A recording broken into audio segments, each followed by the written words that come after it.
Unnatural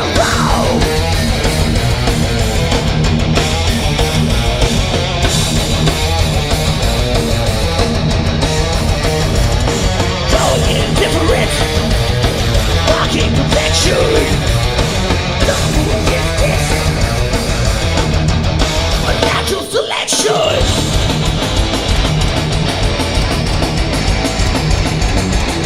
You're watching Superskum.com. I'm Carlos Reilly. I'm here with Colorado's own Havok. Over here, we're going to actually do a roll call over there. We got Pete. We got David. Of course, we got Mike. We got Reese over here. They're giving us a little bit of your time. Unnatural Selection comes out June 25th. Candlelight Records. Produced by you and the band as well, with David. It was mixed by Terry Day. Of course, everybody knows Terry Day. He worked with everybody in the metal community. So basically, where was it recorded? How was, we'll go over a little bit of each aspect of the album, if you will. But right now, we recorded it at my house, and the drums we tracked at the Gothic Theater. All the drum reverb is all natural and real big drums. Real big. As far as the cover, who did it, and what's the meaning behind the cover? If you dude's name is Raf. I can't pronounce his last name. He's Polish. He's from Poland. We'll show it. Here's the actual CD. So. Yeah. And as far as like concept for it, there was no concept behind it. We were really crunched for time, and the artist had that laying around, and we thought that would go well with the album title, and thought it was perfect. That's that. It works out. I mean, Unnatural Selection is the album title. What was the idea? If there's any, you can go as far as evolutionary biology, if you will, and Darwin's versus natural selection versus artificial selection. What is it about Unnatural Selection as the album title? What made you pick that one? We wanted to do a concept of like natural selection, but not natural, unnatural. And the song being Unnatural Selection, it's unnatural things happening to things, people in general. That's what it's about. Like genocide, that's what it's about. Unnatural, because it's an unnatural way of things happening, Natural, unnatural. The song is about the Holocaust, and I guess we just made the album title that because it's a cool phrase. It rolls off the tongue nicely. Going back to the album, as far as the lyrical orientation of the new album, you have a much more openly political approach, if you will, different social issues that you're covering through your lyrics. What made you go that route? I mean, was that lyrical maturity for the band, or is it just you guys are just pissed off to hell and just denouncing all the shit? What? Well, there's only a couple of songs that have like a political undertone to them, but the ones that do have it, I Am the State, that song was written about the fall of the Roman Empire or the fall of any civilization, where the government can't take care of the people and leaves them susceptible to ruin. And the other political-esque song would be Give Me Liberty or Give Me Death. And I think the lyrics to that song just about everybody could relate to, because it's just about, you turn on the news and there's fucked up shit going on 24/7 that the people have no say in, and it's almost like a joke. You turn on the news any day and there's just so much bullshit going on all the time that it's overwhelming. And I don't know, I think a lot of people feel the same way as those lyrics are stated. Yeah, no. Now, not all of it is politically charged, but you do have a lot of social protest, if you will, through the social issues. That's something that it's also very fond of the band. You guys just want to create conscience about that, or is it just a good, lyrical choice? My hope is that when people are done listening to the album and they've heard all the lyrics, that they thought, like a light bulb went off in their head at some point, because I just want to make people think. And if anybody is more aware of things after hearing the album, then I think they did their job. And you have achieved the goal, of course, creating Exactly. social conscience. Get out of the box. Question more. Live your Question life. your political affiliations and your religions and everything that your mind needs to be open. You can't be stuck in one box. So think, open your mind up. Think for yourself. The bass first, of course, and I'm glad that you recorded the parts because you are the new member of the band as well this guy. year. And how has it been so far, adapting to the band? What you're looking forward to, and how was the process of finding each other? Well, to answer your first question, it's been a blast.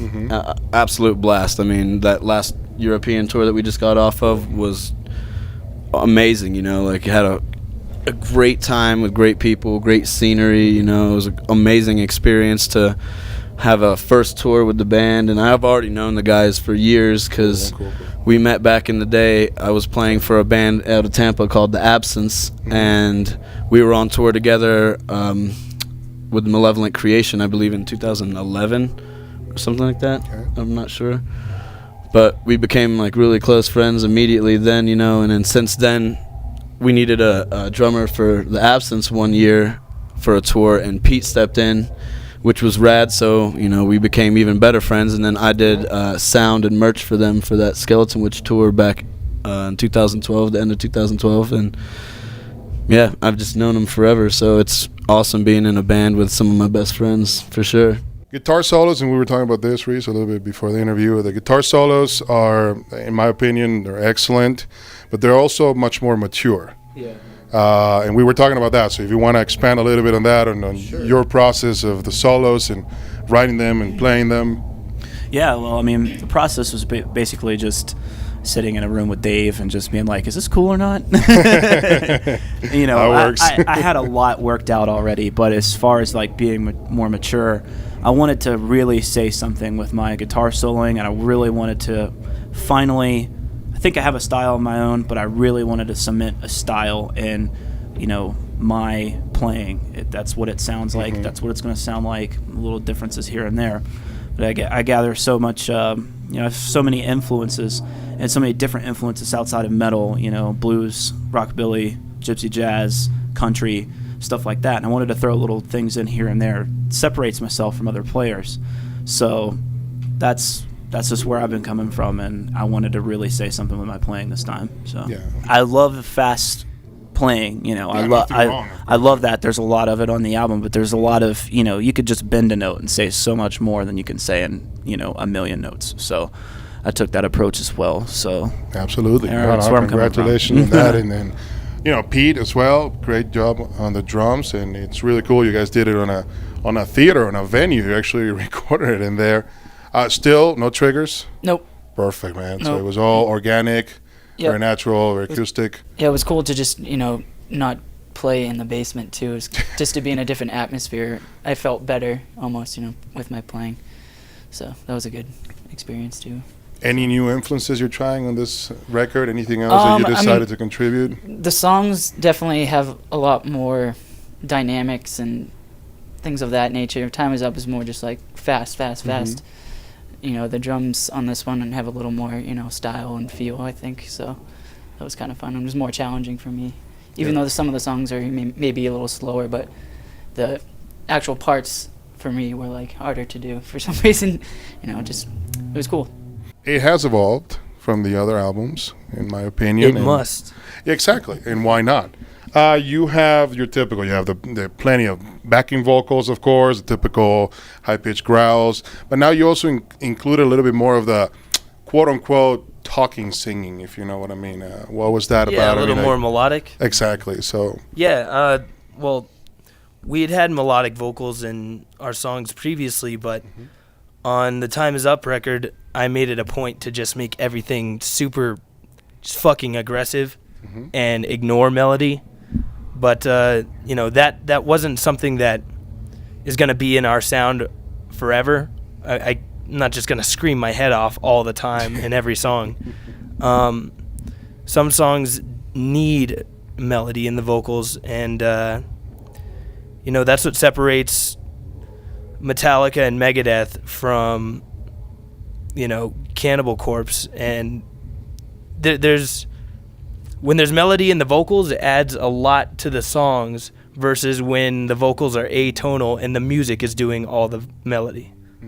Yeah, I don't know. I had fun. The production, very well produced in my opinion. No overproduction. Like you said, very organic sound for the drums. Bass sounded amazing. The whole volume level of the entire mix is just really well done. So how was it working with Terry and you and the band producing the album as well?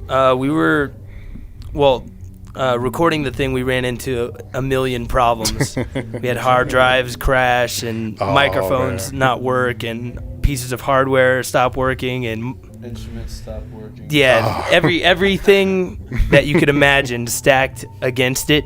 We hit that shit. Working. And you were pressed for time. And we were crunched for time. It was a fucking nightmare. And we all But lived together too. So but we made it through it, and it came out good, I think. And as far as working with Terry, it was actually really tough because we were on tour the whole time it was being mixed. And all we could do is, we'd get the mix from him and have to download it on our cell phone, listen to it in the van when we're going 75 miles an hour down the road to try to see if this is how our album is going to sound, So it was a real strenuous process getting it mixed. But, yeah, it sounds good. The first song, very fast, very in your face. You opened the album with, I Am the State. Once again, the politically charged song. I Am the State was one of the first songs done. The intro riff, Reese had that ready to go, and we started adding on pieces to it. And it was a definite collaborative effort. At that point in time, it was just Dave, Pete, and myself, and I had that riff for a long time, and so basically we were just getting stuff started, like throwing around ideas for the new album, and that song just kind of, like every single time we got into the rehearsal space, it was like, here's the new part for the song, here's a new part for this song, and it came together really well. Building a delicious sandwich. Yeah, it came together really well. I had this thing forever, and we started to jam on it forever ago, back in like the EP days. And we're like, yeah, let's record that and keep it, and we'll use it some other time. And just came together this time. It was really awesome to build that song up and get that crap out of my head, because I had it. That's what it's all about. I think on this, Absolutely. for the most part, Yeah. in this whole album, it was just a matter of getting the shit out of our heads that was stuck there. Because Evolving once the you songs, get layering it them. out of your head and onto recording, then it's gone, and you can leave it. Yeah, you can leave it be and Time to move forward. Yeah, for sure. On a new move on to riffs. other things. Yeah. All hours of the day. Right. For the second song, Give Me Liberty of Give Me Death, you actually shot a video for that one, which is, playing. Yeah, it's just a lyric video. It's not like a full-fledged music video. There's no performance. Yeah, exactly. But, you do have it up, and it's really good, and it is a lyrics video. You did it with Roy Warner, the director, basically, and then you have the Thomas Jefferson quote at the end. You have it also on the actual audio track on the CD. It says, when the people fear the government, there is tyranny, and when the government fears the people, then there is actual liberty. So It's true. that specific quote, of course, it relates perfectly to the theme of the song. That song came about how? What was the thought behind it? That was just a bunch of riffs I threw together and programmed drums to, and wrote some bass lines to, and it all came together, and Reese and I worked out some lyrics, and I think that song has one of the coolest guitar solos I've ever heard. It's really good, very fast as well, and just It's got very cool well drums. played. I like Yeah. all the instrumentation on that song. It is true. Is then the third track very groovy. I mean, That's Mike, you had that little bass solo at the end that I love. It was just really cool. That one came about like you wanted to try something different, and at the same time, this is when the album starts to. And I want to make sure that everybody understands this. Quote unquote, for fuck's sake, quote unquote, slow down. It's thrash metal. It's never gonna be an acoustic fucking ballad. It's Sure. slowing down, which means that it's not 250,000 miles an hour. It's 100,000 miles an hour. So that's my point when I say slow down. Of course, there's nothing negative about it. It's just that's when the album starts to slow down as far as the music. Because the album overall, it does. There's a lot of mid-tempo stuff, and we did that intentionally because Time Is Up is just, like Pete said, fast, fast, fast. Mm-hmm. And we needed the other more mid-tempo fucking fist-banging songs to make our live set more of a roller coaster, so it wasn't just attack, attack, attack. It had some highs and lows, and that way the peaks and valleys of the set, I think, makes a big difference in the presentation of the show as a whole. I'd say you could probably even headbang harder to the slower songs because they're literally so crushing and. Yeah. Pantera wrote slow riffs, and you will never write heavier riffs. That's true. So suck it. Under the Gun. Any background on that track? That one was a bunch of riffs slapped together too that I had for a long time. I think after Time Is Up was done, I had the music for Under the Gun done. That's like the 11th, missing track from Time Is Up, basically. I've had that one for a long time. And lyrical content is about fucking getting business done when you got a job to do. When you got a job to do, you got to fucking just get it done. Got to do what you got to do. That's right. Literally. do. Exactly. And I always wanted to have a fucking song that had a stutter. That part is hilarious. That had a stutter in it. I always wanted to do that. So I actually had to rewind that one and go like, is this David doing this shit? I'm like, fuck yeah, it is. But in a good funny way, of course. Good. Then we go on to track number 5, Waste of Life. You have words in your lyrics is apathy, mind shrinking. Like I said, stop wasting your life because people should do something better. This is kind of like, I took it as your public service announcement song, if you will. Basically, it's get off your ass, and there's so much shit going on. Yeah, do something with your life. There's too many people that just collect welfare checks and fucking watch daytime TV until their fucking paycheck shows up and then literally waste their lives. Buy some Kit Kats and some KFC and fucking do it all over again the next day. That's bullshit. That's not a way to live your life. Yep. So go out and do something great. Everyone is capable. Yeah, you can be productive, and you don't have to be a fucking slug. So there you go. Living Nightmare is the next track. That one, very good and riff-oriented track, if you will. The album picks up some speed right there as well. And that one, what is it about? A little background on that one, Living Nightmare. The lyrics are about making the album. Yeah. It was a living nightmare. Cool. All the 10,000 billion things that went wrong. That's what Living Nightmare is about. Watching him work on the album and all the things he had to do with the album, we were witnessing the destruction of a person. Yeah. And I shit you Near not. We meltdown. were very concerned for him at one point in time. But we got it, he worked through it, and that reflects everything that went on with the recording process. It was So. very strenuous. Yeah, and as far as riffage goes, that a lot of those riffs had been in the pocket for years. Since I was like 16, I think we had most of those riffs. Wow. Finally got around to using them. We go to track number 7, which, and I know it's kind of biased to say, but in my opinion, that's my favorite song from the album. Basically, Chasing the Edge. We were talking with Reese about that one. Very good song, catchy riffs, great solos. Those are my favorite solos, personally, from the album. So, what is it about? Outer space. Yeah, it's The final frontier. Yeah, it's a universal thing all of us can relate to. Havok And lyrically, it's written kind of from like a Nicholas Copernicus perspective. When everyone thought the Earth was flat, or that everything revolved around the Earth, and he said, he was the first guy to be able to prove, fuck that, you're wrong.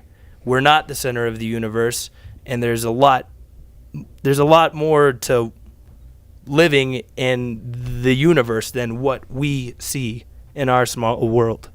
And that's what Chasing the Edge is about. A lot of people lose that perspective too. So it's easy to lose it. It's easy to lose it, but to be grounded and know that we're just a pale blue dot is finding that perspective. You can look at the lyrics that way, or you can look at the lyrics the way we wrote it, the literal way we wrote it, or whatever, and it can apply to so many different things. So it's pretty cool. And we as humans are very anthropocentric in the sense that we think the universe revolves around us. Exactly. So yes, absolutely wrong. You have the next one, Worse Than War. Basically, you mentioned genocide, human life loss, dehumanization, history repeating itself, and that's pretty self-explanatory right there, of course. Yeah, more people die from genocide in modern ages than from all the wars that are going on right now. But no one gives a shit. People make a bigger deal out of war. Meanwhile, people are by the millions being hacked apart with machetes. And that's not a big deal because it's in Africa and it's not sensational to the news for some reason. It's not sexy. It's not flashy. But that's what that song's about because more people should know that. Yep.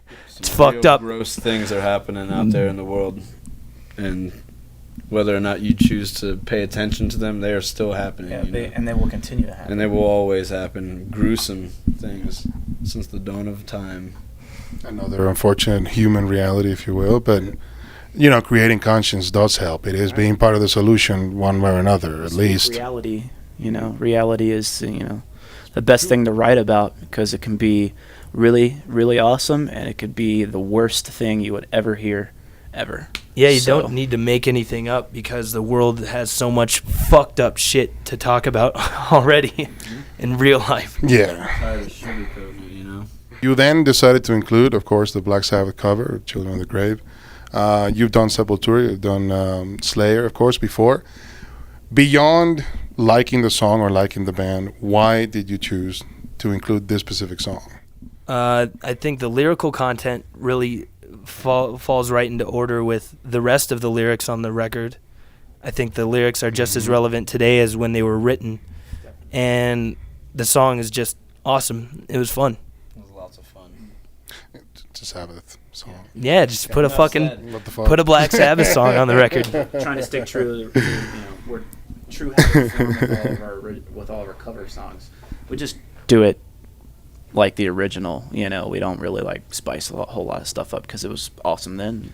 Try to make it awesome homage, now. I guess. Yeah. Pete was the one that spiced it up. A little bit, yeah. Yeah, you did.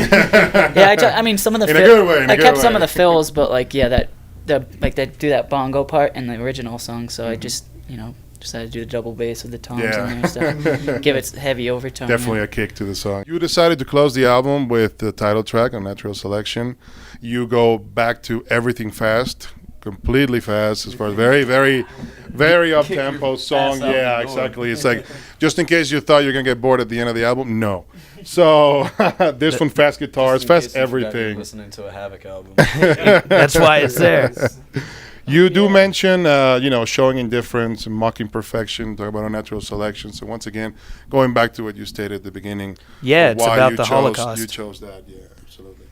Yeah, the Holocaust is one of the most brutal, disgusting things that ever happened. Unnatural. And, unnatural selection is exactly what was demonstrated. Yep.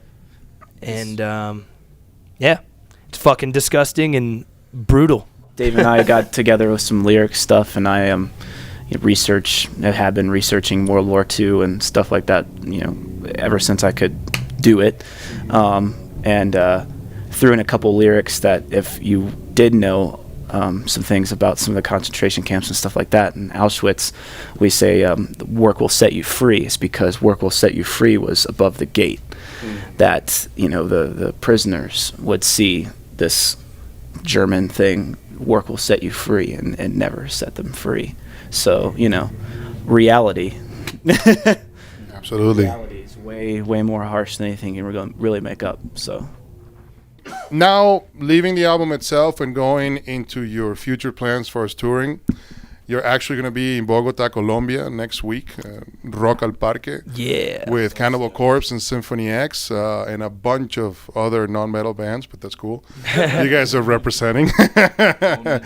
And then you're going to have a lot of crazy Colombian people over there in a good way, good fans that are going to go see you. You also are playing Juarez in Mexico before you kick. Well, it's actually the first date of your 41-day tour. Yep. Until September 10th. More like 50. It's up to 50 now. Yeah. It's up to 50. Yeah, you we added started more? filling in the I'm sorry. holes. I went by the last poster, Yeah, man. yeah. I counted No, them. it's That was your webpage, man. A week from now, there's probably going to be 60. Who knows? Wow, that's even better. So it goes beyond September 10, and Yep. you're doing something really cool too. In Chicago, you are doing a free meet and greet and a free live performance at Record Breakers, Yeah. right, on August 15th. So people in Chicago, you know where to be, you know who And you're then going to go we'll play see. another show that night. Yes, that Oh. same night you're playing Double another show, header. so it's really cool. Beyond that, you know, who are you actually touring with? Just us. It's us It's with just you? local support. So you're doing local support in every city? It'll be Yep. just like tonight, except Like you've done on the CD releases, you did Yep. several bands from Fort Collins and Denver and Colorado Springs. Wow, that's really cool. Except they all don't get free CDs. That's just for That's three only shows. for these shows. Just give some free CDs to the band members. Though. Do you have any other international touring plans, if you will? You know, anything happening? Australia, South America, Japan, Europe. Gonna try to go to Puerto Rico, I think. Yeah, Really? I'm sure we'll get to all those places within the next year or two. Everything's still in the works. Yeah. Okay, Yeah. which is good. We just have those definite plans right now. And we'll see what happens. Yeah, it still ends in September. Everything from now until September is busy. So got a lot planned. We'll cross that bridge when we come to it. But in true Havok form, we'll be out there somewhere. Damn straight. We're going to have a little break in here because we decided to throw something for the fans, something to have fun with in the interview, so it's just not all serious talk and social issues and all that fucked up shit in the world. And we wanted to do a little Havok trivia question over here. No, you guys are answering it, so don't worry about it. Cool. But this is for the... And I asked David before, so I can have the right answer before I fuck it up.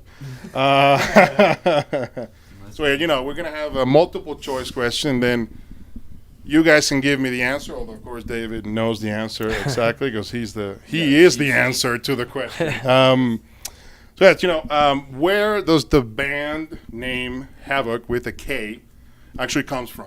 Oh, jeez. So we have we have Lord Havok, which is a DC Comics supervillain, member of the Extremists. We have option B, Havok, the Marvel Comics Universe X-Men character, also with the K. Exactly. There you go. We have